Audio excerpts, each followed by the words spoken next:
जोबोद मोजां मोनसे इनिशिएटिभ आरो फोरोंगिरिफोरनि ट्रेनिंआनो सबसे गोनां खारन सोलोंथाइनि बेलायाव दा गोदान गोदान माखासे माने मा होनो सिस्टेमफोर कर्सफोर दिनै माने जागासिनो दं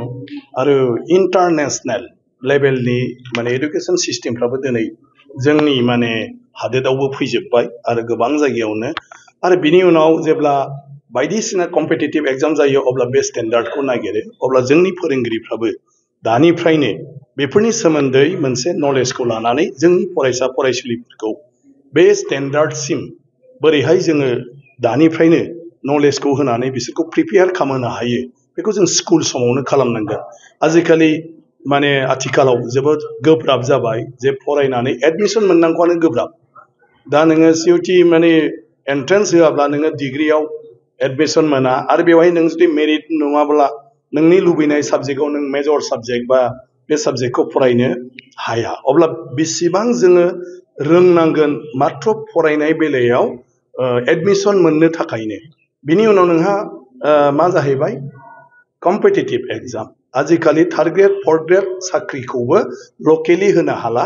अल आसाम लेभेलावसो स्कुलनि सुखिदारखौब्लाबो दिनैहाय माने इन्टारभिउ फाथियो गतिके अल आसामनि मेरिट गोनां गथ'फोरजों जोंनि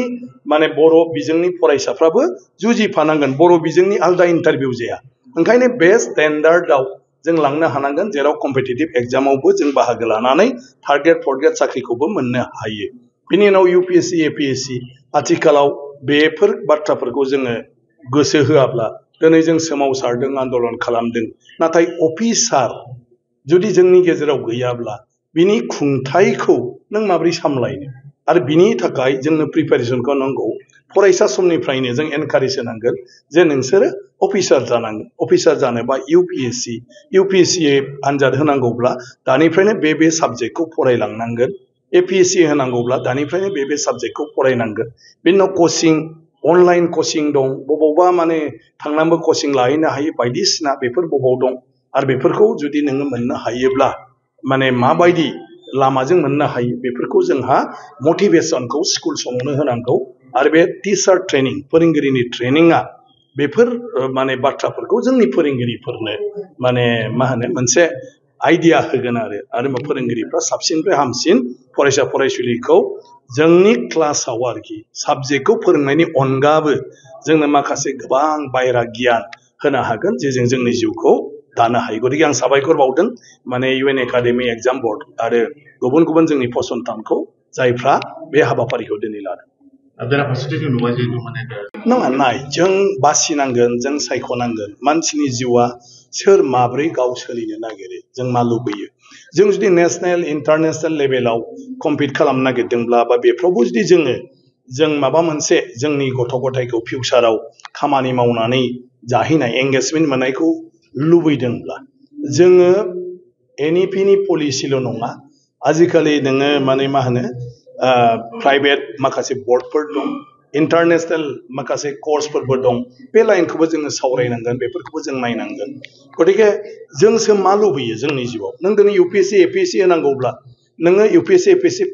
माने प्रिपेयार खालामगोन UPSC APSC प्रिपेयार खालामनांगौबा बेवहाय नोङो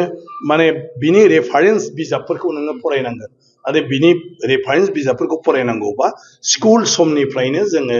जोंनि फरायसाफोरखौ इंलिशआव एक्सपार्ट जों खालामनांगोन आरोखि बर' मिडियामब्लाबो इंलिश साबजेक्टखौ जों ओरैबायदि गुरुत्व होनांगोन जाहाथे जोंनि फरायसाफ्रा आरो इयुनाव डक्टरानो जा इन्जिनियारानो जा बा UPSC APSC जेरावखि जाया बिसोर जाहाथे माने बेजों सोमोन्दो थानाय माने बायह्रा नलेजनि बिजाबफोरखौबो बिसोर जाहाथे फरायनो हायो आरो होमब्लासो UPSC APSC आव जोङो साक्सेस जानो हागोन ओंखायनो